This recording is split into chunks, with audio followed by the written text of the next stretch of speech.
is a special off the book edition of the Relationship Gumbo Podcast Live. And what I want you to do is share and invite with your friends and family. We're going to talk about dating while quarantine. That's the title of the show. This is a live podcast recording. So a portion of this is going to be, recorded to put on the actual podcast. So just be mindful. The way that we do that is we will pause for 3 seconds, start the podcast, run through the podcast, pause for 3 more seconds, and then we can kind of have open discussion. If you have questions or comments during the show, feel free and we'll address them if they are appropriate to the topic. So what I want to do now is take about 10 seconds. I want to make sure everything is going where it's supposed to go, and we'll be right back. Stay tuned and welcome. Make sure you're safe, though. Wash your hands before you get on the show and start typing, okay? Hold on.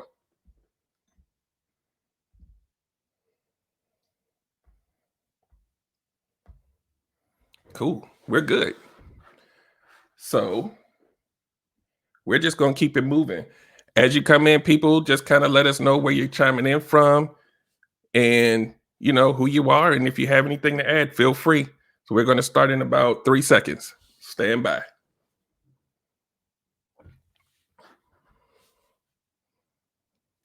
And welcome to another episode of the Relationship Gumbo Podcast. My name is Derek Jones. I'm a certified life coach and engineer, strategist, and a mental health advocate. And today, not only do we have a special topic, but we have a special guest.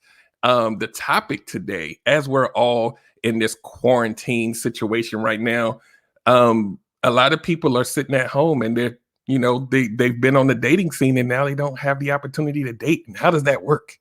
Like, you may be at home for, another 2 months. Let's hope not, but you might be.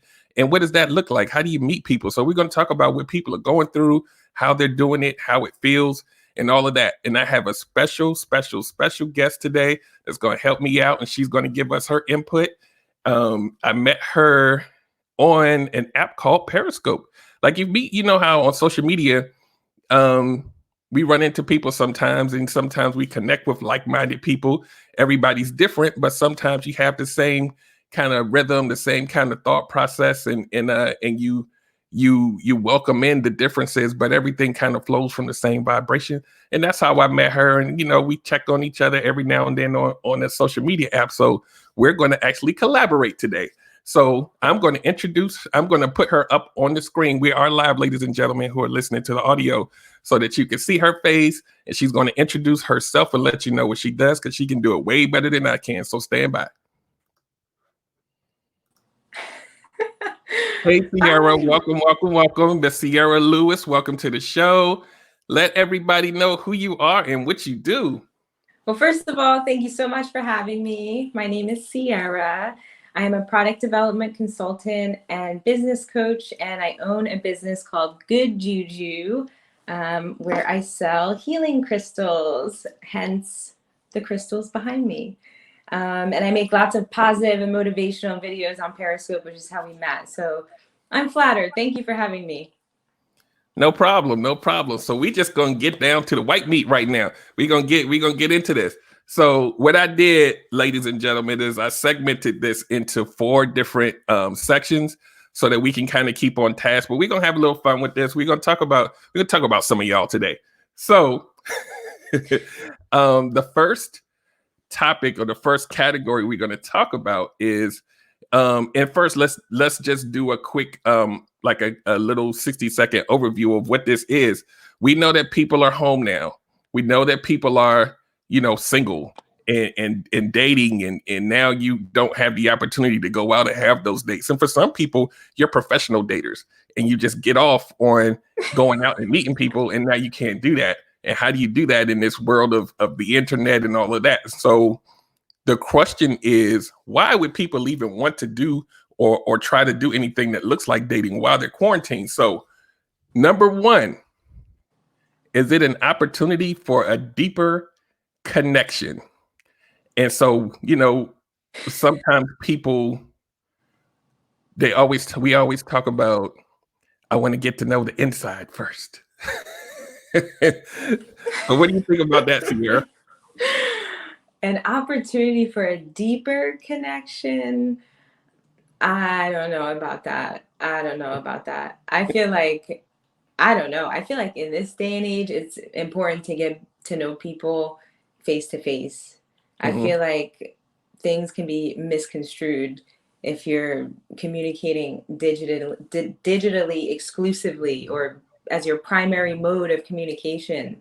Hmm. You lose a lot of body language. That's true. That is very true. Yeah, and like you're saying, there's that what you can do online by just communicating is just a piece. And so what some people will try to do is try to make that now 100% of it, and then they'll base their connection on that alone. And then of course, by the time this thing is over and we're able to go out, then they're like, we're already together and we're already in a relationship. Look, we connected online through text messages and IMs for the past 60 days, and we're in love now. And there's a piece missing there. And way, way, way, way, way, way, way back in the day, I did I did some online dating, and you connect online, and then when you meet them in person, it's like, oh my God, what did I do? But online you have the feels, and you're like, oh my God, this feels good. It feels like we've known each other forever. And then you meet them and it's like, wait, there's no chemistry. It's a catfish experience. I feel like we're going to have a lot more episodes of catfish following the quarantine. Absolutely. Absolutely. But I I saw actually met my partner through a dating app. Oh, cool. Cool. And So you're I still did, together. it worked out, but I will say it wasn't like it was a one off and it was like, ooh, my first dating app experience was like I met this fantastic person. I had a lot of really awkward, bad dates Right. before that, but I just kept striving forward and I finally found the right person. So here's the question of the day. Through all of your dating app experience, what made this one different that made you say, aha? I think there was just a depth of connection that I just hadn't seen or felt before. It was we just really resonated on so many levels. We just see things the same, and I feel like a lot of the past experiences there was just a big disconnection. But Mhm. I was maybe focusing on just maybe physical attraction or just convenience, and I was like, oh, I'll find a way to make it work. But I knew it wasn't gonna work. Yeah. I actually ran across in my research, there's a hashtag that says, is it quarantine pickup lines? And it was so dumb. But what I realized is what people do in order to garner attention. Like one of them was like, I want to be your Prince Charmin. And I was like, the toilet paper pun. I get it. But come on. And then there was a guy who, this was the thing. I say this on purpose because I need people to understand this is how things work. There was a guy who purposely made his dating profiles with like him holding toilet paper or him with the disinfectants and all of this stuff, right? And I'm thinking this is pretty corny. But then when you look at the comments, the women are like, oh my God, he makes me laugh. I wish I would have, somebody would make everybody had a profile like that. And I was like, wow, this is interesting because it's actually working for him. There is something kind of clever about that, I guess. There is something kind of clever, but yeah, I don't know. But there is also some kind of tastelessness about it because it is like a Yeah. really chaotic, difficult time for people. And I feel like to make light of the situation in a way that kind of undermines that is probably a little socially irresponsible. Yeah. It's weird, but in any type of advertising, um I would say the intelligent part of it is that you're capturing people where they are mentally, like right now, even in its corniness. People are thinking about the quarantine. People are thinking about I can't find toilet paper. People are thinking about wearing gloves and masks. And so he took that opportunity to make light of it. And now you have people, as we segue into number two. Number two is titled Quarantine and Lonely. So I'm going to let you talk about how people could possibly be feeling right now, single and in the house with the inability to go out and get a hug or touch or do anything like that. But I would imagine it's pretty lonely and pretty sad. And I don't know, kind of difficult for me to relate to because I'm stuck in the house with my partner who's usually at work for 8 or 9 hours a day or out of the house for up to 12 hours a day. So I actually feel like we're having a staycation. But I'd imagine if I was by myself, I'd probably be feeling lonely, especially if I wasn't near my family or didn't have anybody to connect with. Yeah. It's I have to assume that to a certain extent it could probably be depressing. It could probably be, and some people actually get anxiety because they can't even move. And like I said earlier, even just the dating process itself and just being able to go do that is sometimes it's a crutch for people. Like they get off on it. And if you take that away, then people start to get a little anxiety, like, oh my God, I can't go out and meet people. Some people get off on it. Like I think I saw a show, somebody said I just get off, or someone I talked to, they say they get off on the chase. Like they don't even want to go past the chase part. They just want to chase and that's it. And they just keep going for that adrenaline rush. Yeah, it sounds compulsive. It's like I feel like when things feel good, we want to overdo them sometimes, and I feel like that's compulsive. And I feel like sometimes we glorify like one part of the process of building an intimate relationship. Everybody loves the honeymoon phase, but it's like there is a lot of beauty in a relationship maturing as well. And I feel like because I guess there's so many divorces, people don't feel that way. Yeah. Oh, you're good. The dog can be the Is co-host. it okay? Huh? I must be getting a package. I'm sorry. That's fine. He's So I not did want scary. to touch He's on 20 one thing that pounds. I noticed that you're really good at and talking about just meeting people and how okay, I froze for a second. How people connect energy. How important is that in this process? Vibration. Yeah, I think not being able to see people physically is what robs you of the ability to figure out if you're energetically compatible, right? It's Hmm. like you need to be there physically. There's only so much you can get through a FaceTime or a video chat or a text message. Right. There's certain like mannerisms and just behavior that is only demonstrated physically. Yeah, it's I'm an energy person, so like for me, it's essential just in life for me to feel what your vibe is and what the energy is before I even move forward in obtaining a friendship or a business partnership or anything like that. Like I'm so in tune with that. And so like but you know what though? I always kind of think about perspectives and how many different types of people out here. There's some people out here that don't even know how to notice or even feel that. And they're just kind of spinning their wheels and they're going through all of these random toxic situations. And even in that, being alone, since we're talking about being lonely, even being alone could be debilitating for someone who chases all of the phoniness.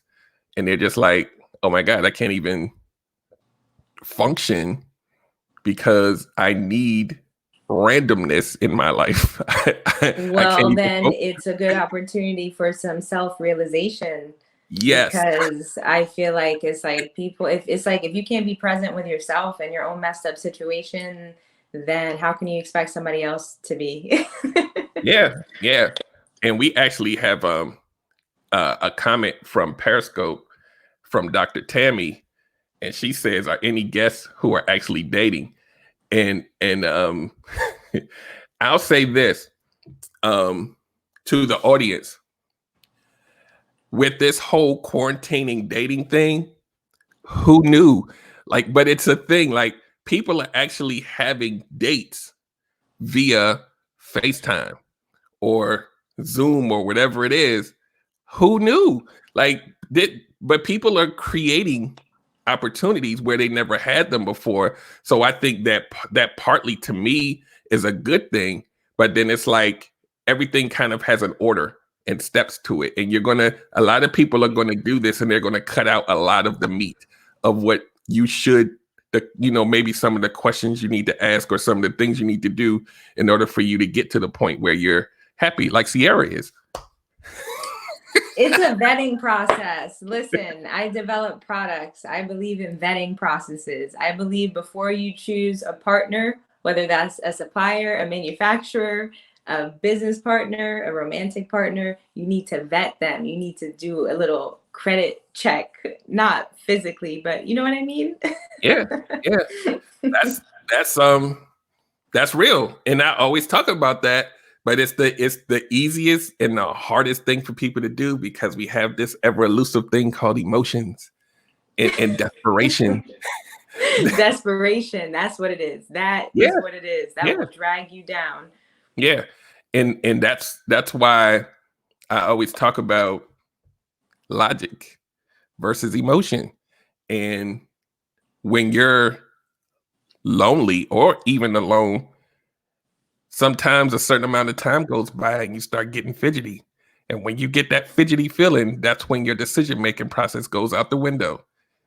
And then you end up calling me or talking to Sierra one day and saying, I don't know why I keep picking the same person. I don't know why I keep getting hurt. And I'm like, no, you're hurting yourself. You did that. So we're going to segue into number 3, which I'm going to call We've Got Something in Common. And we all have something in common right now. And the reason why I wanted to talk about this was even communication. Like, let's say you buy a new home in a new home community. Even though you don't know everybody, you got something in common. So now if you pass someone on the street in your neighborhood, you're like, oh, when did you buy your house? Oh, now we're all quarantined. Now, if you're talking to someone online, even if you don't have game, you at least have an entry point to talk about what's going on now. And some people are using that. Just like when I was telling you about the guy with the toilet paper in the picture and the disinfectant and the gloves on, and he's like, hey, how would you like for me to be your Prince Charming? And everybody's like, so cute. Let me go ahead and message him. People that right now, because we all have this in common, which is very rare that we all have the same thing in common, there's an entry point for connectivity, but there's also an entry point for some bad things that happen too. What do you think about that?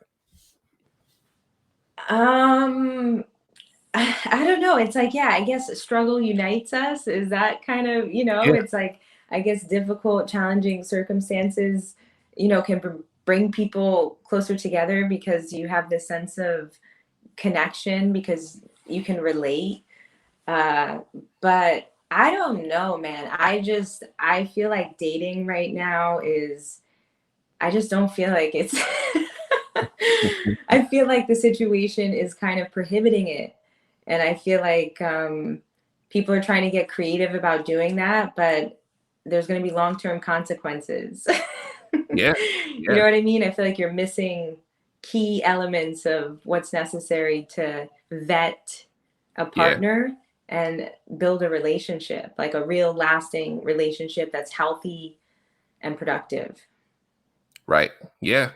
And just to kind of piggyback on that, as far as all of us being in the same kind of crisis, pandemic, whatever you want to call it, it's like I said earlier, it's an opportunity for us to connect, but you don't want to just leave it there at the initial connection. And I think that's where a lot of people get. Your relationship is based on that thing, and you never grow from that. And so you gotta think about when you're making these connections, especially with dating, what's your goal? Is your goal just to talk to somebody because you're lonely?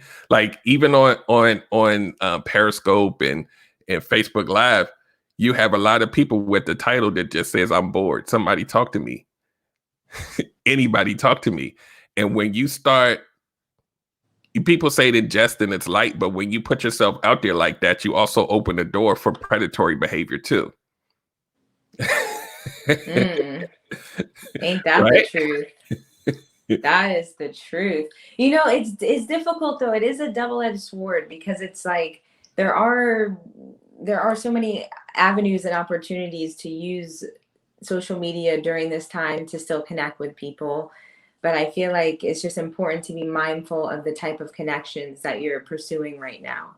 Like, I Right. feel like pursuing relationship connections right now is just inherently difficult because of the social distancing.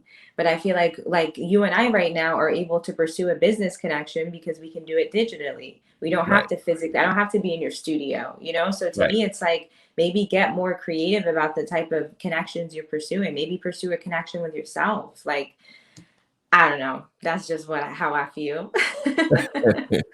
We're gonna talk about that. That makes me add a number 5 to my 4.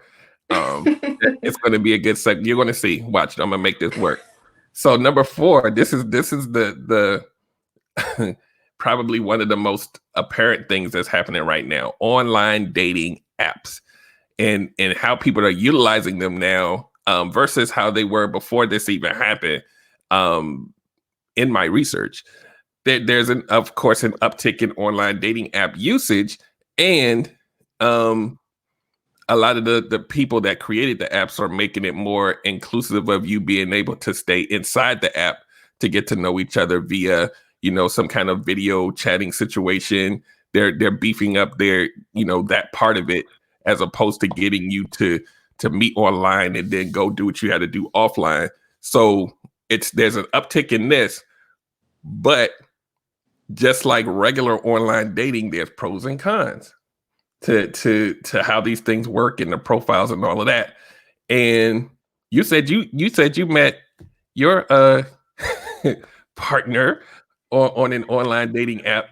And so let's go what I like to affectionately call on this show. Let's go into play land. Let's pretend that you were single and you were on the dating app and you were in quarantine. Do you feel like, if you were that girl, that you would, well, maybe not you per se, but let's say a woman, because I know how your brain is kind of like mine, and there's a lot of logic going on in there. But let's say you were quarantined and lonely, and you Hmm. were on a dating app. Do you think that this particular situation would shift your outlook on like the speed at which you accept these DMs or whatever they do on there? At, being like this, because I think a lot of people are. I think they're accepting conversations that they probably never would have done outside of this time frame. Yeah, that's interesting. Like I feel like from my personal experience using a dating app, it was kind of just it was the middleman to meet that person in person as quickly as possible. Like usually you would exchange messages, I don't know, maybe up to a week and be like, okay, when can we meet and see if we're compatible? Because there was this understanding of like, there are catfishers, there are people with old pictures out there, and how someone physically looks is a big part of it. Like, let's be real. Like, Yep. it's a big part of it for most people. So there was always this notion of, okay, when can we meet in person so I can verify you are who you say you are? And that was important because millennials and younger folks as well don't want to waste their time. So they want to verify, okay, am I wasting my time or not? Because if I'm wasting my time, I'm moving on to the next thing. So Yeah. now it puts us in that limbo period longer where it's like you can't do that verification check as soon as you Right. usually would. So, like you said, you might be entertaining some characters. And people, and I'm and whoever's listening, if I'm talking about you, yes, I'm talking about you. A lot of people now have people that they've discarded that are now resurfacing because everyone's bored. And you're entertaining someone that you already knew was toxic because you're bored. Now you're welcoming that energy back into your life. And that's not fair to you.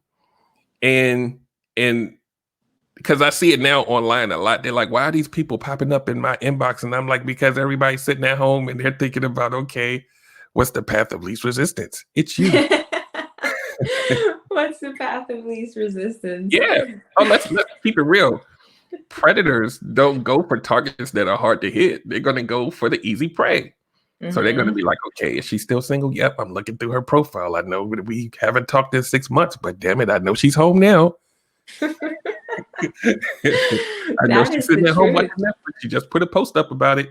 So it's really about and also I wanted to mention too, not that I'm plugging because I'm not even going to tell you the name of it, but I did notice somebody took this as a business opportunity to create a dating app for people in quarantine, right? So it's like a quarantine dating app, and they do it by text message, right? Because they believe that, you know, you should be able to build a deeper connection without the whole pictures and the profiles and all of that. And I'm like, yeah, okay. So what they do is they text you every morning and say, tongue in cheek, did you wash your hands? Yes or no? When you say yes, they'll send you a match in text message. You and that match talk, and then they then send you a link for you to click on for you to video chat with that person. So I was like, I don't know about that, but you know, I think they said probably within the first couple of weeks they had like 200 people sign up or something like that. Wow. But this is a real thing. Like people are taking advantage of the fact that people are sitting at home, lonely, bored, and it's also kind of like how I look at like one of my pet peeves with little kids is they'll come to you and they'll say, I'm bored. And then it's like your job to cure my boredom right now or else. And I'm like, no, you actually can go chill for a minute. And that segues into my new number 5, which is going to incorporate you. And then you're going to see how all of this plays together because I'm like the mad scientist. So now, Okay. watch how I do this. So now we're going to talk about being quarantined, having a desire and an anxiety to want to meet and even date virtually. Because now people are doing like, I was just on one yesterday, online through Zoom happy hour. So like everybody had their little drink in their hand and everybody's connecting. And I was like, it was cute, but I didn't stay on there a long time because I'm like, okay, yeah, I get it, but it doesn't take the place of like interaction. And now you have people at home that are having anxiety. They want to date, they want to meet, they're making these decisions. And as opposed to the anxiety, here it is, watch this segue. You need to spend time healing yourself before you even think about it. And so, Miss Sierra Lewis, how does one go about getting that mind clear and being in a position to have an open mind, to be able to have that vetting process we talked about earlier? I'm bringing this all home because I know you do a lot of meditation. You have crystals. How I did that, and all other different types of ways for people to kind of calm down and really open up their minds. So tell the audience, you know, what your thoughts are as far as like different ways people can kind of get that mind clear so that they don't make these stupid decisions while we're quarantined.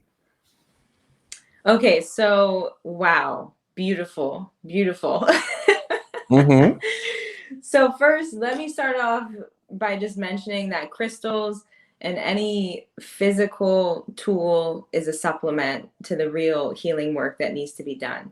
And I always like to say that because I know when people see that I sell crystals, there's always this urge to react and be like, oh, that's a placebo. Crystals don't work. You're crazy. That's silly. That's metaphysical nonsense. And I always tell people the crystal is a supplement. You're doing all the real work. And that work, in my opinion, is really just about being honest with yourself and being real. Being honest with yourself about what works for you, what makes you uncomfortable, what makes you happy. I feel like a lot of us are out here dating and in relationships, accepting behavior that makes us physically uncomfortable, but for some reason feeling as though that's acceptable or that's the norm or that's what we deserve. So I feel like there's this foundational work we need to do to establish a belief of worthiness, of joy, Mhm. and capability to achieve and get wherever we're trying to go. I feel like personally, I feel like right now this situation is is testing our faith. I feel Mhm. like if you only have faith when things are good and you have no faith when things are bad, then you never have faith to begin with. This is how I feel. So I feel like now is the time to build your faith. It could be through meditation, it could be through self-reflection, journaling, contemplation. But if you read a religious text, listening to a guided meditation, whatever it is, now's the time. So, what's your preferred way to meditate, or do you have multiple? um My favorite ways to meditate, I like to just walk in nature and just not particularly think about anything and kind of just clear my mind and listen to the birds and look at the sky and look at the trees.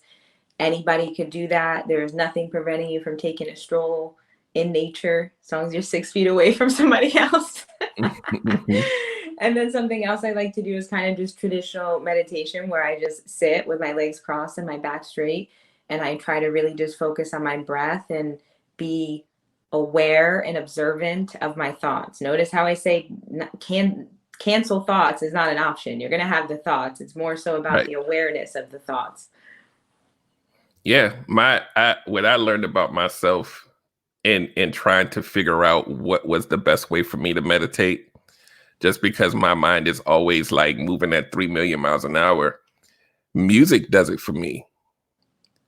Um, I tried to listen to the crashing waters and the little birds chirping on the audio stuff, and I tried to do all this other stuff, and I was just like, nah. But when I listen to not no, like hip hop and all this other stuff, but just kind of like some relaxing R&B from the 90s. And That's the best kind. and I feel like the pressure of everything just kind of goes away. And then I'm able to kind of open up. But I know that there are like probably thousands of different ways, but you have to find what works for you. Um, and I tried, like you remember the singing bowl. How'd that work out for you? I still have it, but it's like, what my problem was with that is I didn't have a space, right? To kind of a quiet space. Like I have to create a space where I can actually like absorb all of it. But it does work though. I will say that. But um for me, going through all of the stuff, because I'm like YouTubing, like how do you meditate? And because I didn't, a lot of us don't even know how to go about trying to figure it out. And what I did was I started going through a whole bunch of different things, but I always found myself like while I'm like kind of vibing out to music, there's a calm. And then at one point I was like, that's it for me. Some people need to be in a yoga position and they need to do all of the, that doesn't work for me because that level of calm, it's hard for me because my brain is always like this. But when I listen to the music, it's like, ah. But if you played some water moving, I might go to sleep maybe. Meditation, I don't know. Well, I feel like that demonstrates the importance of self-awareness because it's Yeah. like at least you're self-aware enough to know what works for you versus what doesn't. And that's an exploratory process that you have to be willing to go through and have the trial and error of trying things that probably don't work and are going to be uncomfortable and you don't see results Yeah. from to get to whatever's going to work from you.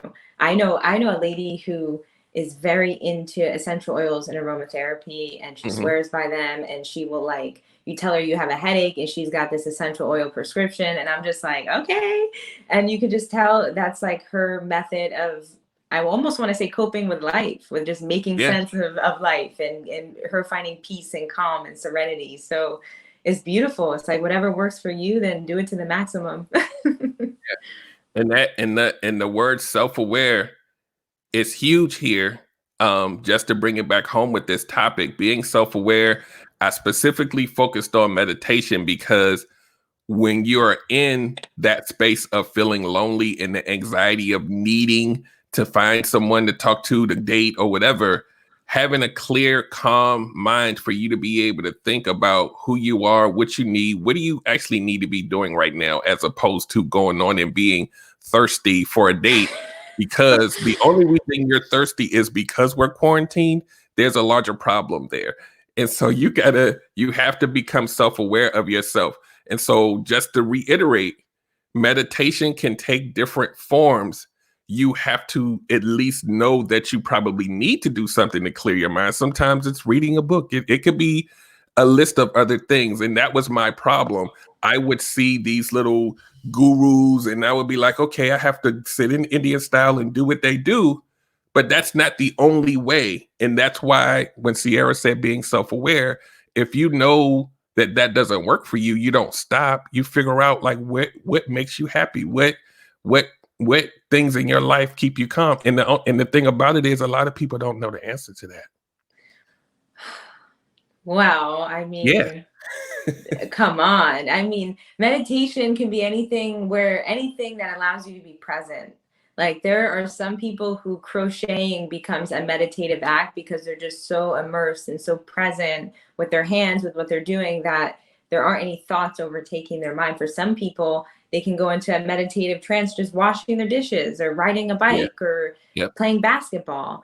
So to me, it's just like I feel like people need to be willing to accept that, like you said, anything that brings you joy or peace or stillness or presence is a form of meditation in your life, and you should honor it and you should give it time and take it seriously, because you're nurturing your soul, you're nurturing your spiritual health, which I don't know, a lot of us tend to neglect, unfortunately. yeah. And it's important to be self-aware because it will serve you in every aspect of your life. And even like just going back to the whole music thing, I think like my wife and I both are have the same type of way that we come. Like we both love music and we love it together, but we also love it independently and having that time. And sometimes I'll go into her space and I'll be like, "Hey, did you see this on? Look on the phone." And she's like, "You just messed the whole vibe up in here. Now I can't even." And I'm like, "You know what? You're right." Because that's how I meditate. That's my form of meditation, but it's also the same for her, right?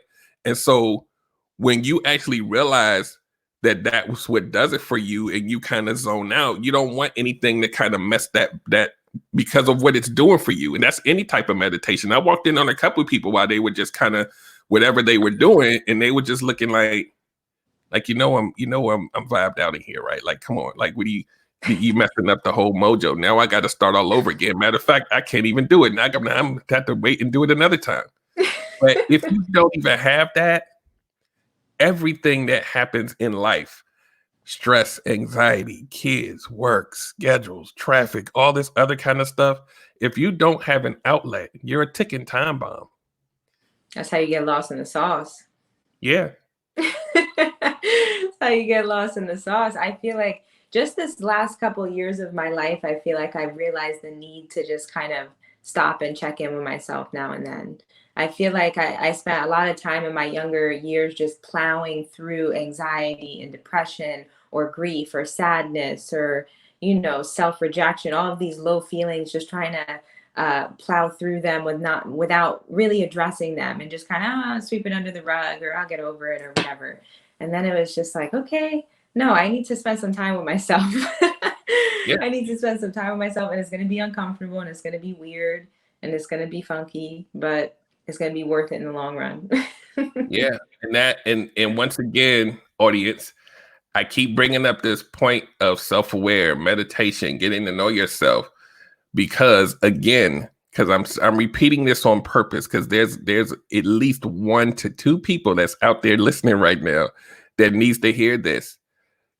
the anxiety and the neediness that you have to date, have to do this stuff in such a hurried frenzy is a microscope, a magnifying glass into a deeper problem that you have within yourself, that you have to. I can't just sit here and not, and it's not even about communication. You can have communication with anybody. It's, I need the dating feels of that, and I get it, but the anxiety and the neuroticness, to me, it's just something deeper. Like, you can't, like I talked about this in general, people in quarantine, if you can't be by yourself for 24 hours, there's a problem. There's really a problem. Like, I just can't sit here. I'm like, it's only been a day. Stop it. I feel like it's perfect to do all the things that we always say we don't have the time to do because of our job and because of our kids and our commitments and our obligations and this and that. It's like that whole laundry list of things that you say you'll do when you have the time. I feel like now is the perfect time. And I feel like a lot of us are afraid about taking that jump because we're like, it's an uncertain period, but nope, now is the time. Yeah. So we're going to start to close. So your website been up the whole time. How about that? Okay, check that out. So what I want you to do in closing, I want you to tell people what you got going on, tell them about the website and all of that good stuff, and we're gonna get out of here. Okay, well, first of all, thank you for keeping it up there. So we did mention crystals. For some people, crystals are a healing tool, and it's for me, they were a huge part of my healing journey. Honestly, they just improve the vibes. They improve the space. They improve the vibes. So my space is full of them, and my vibes are nice and high. And if you watch me on Periscope, you probably know that already. Right now we're having a 20% off sale on Good Juju. You can save 20% off any purchase, anything on the website with the code SPRING, because a lot of us have failed to remember it is springtime. Just because it's coronavirus lockdown, dude, it's a new season. Let's welcome some fresh energy into our life. Let's be happy about that. Cool. So make sure you guys go to www.goodjuju.com, JUUJUU.com. Yes. And make sure you check Sierra out, connect with her, buy some crystals, get that energy and that in the good vibration, the vibrational energy going, because a lot of us need that right now. All of this stuff, we see people watching CNN for 8-9 hours a day, and they're just glued to it with all the gloom and doom. That affects the energy inside of you, and it affects the energy in the environment around you. And obviously now your environment is a confined area, so you can't get away from it. So just pay attention to that. Like I said, check her out. I thank you for taking time out of your day to hang out, and we'll have you back at some point. I'm always trying to assemble the Avengers and trying to figure out who's good for what. So you're gonna have you back one of these days, and keep it up. Hopefully people will go to the website and at least see what you have. I know how a lot of people, like you said earlier, how they may feel about crystals, but check it out. Like, if you know that you're living in a low vibration, low energy environment, and even in your head, your heart, your spirit, sometimes you got to try something different. Because you keep doing the same thing you're doing, guess what? The results are the same. So on that note, the truth. We're going to get out of here. I thank you for coming again, audience. I appreciate you. I'm going to take a couple seconds on coming out of here just to say hello to some folks, but the podcast is over. And I'm actually, for people that are tuning into the podcast for the first time, make sure you go to www.relationshipgumbo.net, and you can check out the podcast, the apparel, life coaching, all the other little goodies that I have. Stay connected. I got some new stuff coming, some online courses, all kind of other stuff to help you with your communication, dating, and relationships. So on that note, everybody have a great day. Make sure you wash your hands, stay at home, and enjoy. Bye. All right, podcast section is over. Anybody that's still here, I see Alicia's here. Michelle Bolden Hammond was here. Black Writer Space. Tiffany from Periscope was here. Jaquita was here. Dr. Tammy, Natasha Carpenter, Tawana Eugene was here. So everybody, I thank you guys for coming. I appreciate you. We're going to get out of here. And you never know, I might just pop up some other random time just to say hi and have another topic for you, maybe another guest. So we'll see. While we're in this quarantine, anything's possible. So stay connected and have a great day.